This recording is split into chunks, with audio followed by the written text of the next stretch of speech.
ఓం నమ శివాయ. ఇంట్లో ప్రతి ఒక్కరు కూడా ఆడపిల్లలకి ఏదో ఒక పని చెప్పాలండి. స్కూల్ నుంచి రాగానే చిన్నదో పెద్దదో పని చెప్పాలండి. ఇప్పుడు మనం అల్లారు ముద్దుగా ప్రేమగా మన పిల్లల్ని పెంచుకుంటామండి. అలాగే అత్తవారింటికి వెళ్తే వాళ్ళు ఏమంటారు, మీ తల్లిదండ్రులు ఏం నేర్పించలేదా అంటారండి. అందుకు ప్రతి ఒక్కరు కూడా స్కూల్ నుంచి రాగానే ఏదో ఒకటి ఇల్లు ఊడవడం, గిన్నెలు తోమడం, చిన్న చిన్న పనులు నేర్పిస్తే వాళ్ళకి కూడా బాగుంటుందండి. ఎక్కువ ముద్దు కూడా చేయకూడదండి పిల్లలకి. మనం ఎంత ముద్దు చేస్తామో, గారాబం చేస్తామో వాళ్ళు చెప్పిన మాట కూడా వినరండి. అలాగే పిల్లలు ఏం చేస్తున్నారు, అసలు ఫోన్ తీసుకుంటే వాళ్ళు ఫోన్లో ఏం చూస్తున్నారు, ఏం చేస్తున్నారు, ప్రతి ఒక్కటి కూడా గమనించాలండి పిల్లలకి. అలాగే పిల్లలకి ఏ మాట చెప్పినా ప్రేమగా ఆదరణగా చెప్పాలండి. మనం గసరుకుంటూ పిల్లలకి ఎప్పుడు చెప్పకూడదు. అలాగే చదివేటప్పుడు ఎప్పుడు వాళ్ళకి ఎంకరేజ్ చేయాలి. వాళ్ళు బాగా చదవకపోయినా సరే మన ఎంకరేజ్మెంట్ వాళ్ళకి ఎప్పుడు మంచిగా ఉండాలి. ఇలా చదువమ్మా, అలా చదువమ్మని. అలాగే మార్కులు తక్కువ ఎక్కువ వచ్చినప్పుడు ఎప్పుడు కోపం అవ్వకూడదండి.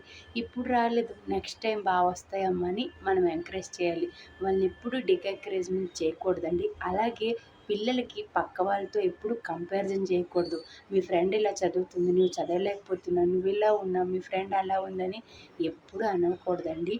వాళ్ళు ఎంత చదివితే అంత చదవనివ్వండి. వాళ్ళకి ఏమొస్తే అది నేర్పించండి. వాళ్ళకి ఆటల్లో కానీ ఇంకేదైనా దాంట్లో ఇంట్రెస్ట్ ఉంటే అందులో వాళ్ళకి బాగా మనం సపోర్ట్ చేయాలి. అంతేగాని పిల్లలకి ఎప్పుడు చిన్న పిల్లలకి డికెంకరేజ్మెంట్ చేయకూడదండి. ఎంకరేజ్మెంటే చేయాలి. ప్రతి ఒక్కరు కూడా పేరెంట్స్ పిల్లలకి కొంత టైం ఇవ్వాలండి. ఒక 10 మినిట్స్ వాళ్ళతో ఆడుకోవడం చిన్నపిల్లలైతే. అదే పెద్ద పిల్లలైతే ఈరోజు మీ స్కూల్లో ఏం జరిగిందమ్మా, ఏం నేర్పించారు, అలాగే నువ్వేం చదువుకున్నావు ఈరోజు, వాళ్ళతో కాసేపు మాట్లాడడం, అలా టైం స్పెండ్ చేస్తే వాళ్ళకి బాగుంటుంది. అలాగే పేరెంట్స్ కూడా మాకు ఎంత ఉద్యోగంలో ఉన్నా మాకు కొంత టైం ఇస్తున్నారని పిల్లలు కూడా సంతోషిస్తారండి. మనం ఉద్యోగము చేయాలి, పిల్లల్ని కూడా అలాగే కొంత టైం పిల్లలకు కూడా కేటాయించాలండి. అలాగే పిల్లలకి మనం ఏం చెప్పినా సరే ప్రేమగా ఆదరణగా చెప్పాలండి. గసురుకుంటూ అసలు ఎప్పుడు చెప్పొద్దు.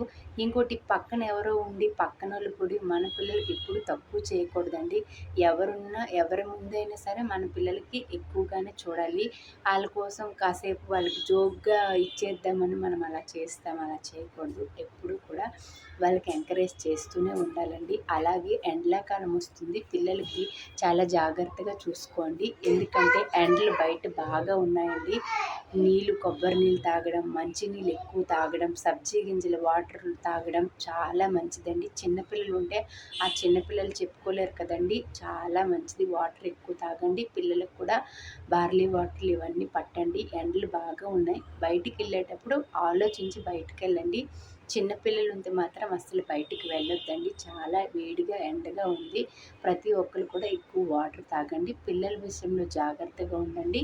పిల్లలకి ఎక్కువగా కేర్ చేయండి. ఈ వీడియో ఎవరికైనా తప్పుగా అనిపిస్తే క్షమించండి. ఓం నమ శివాయ.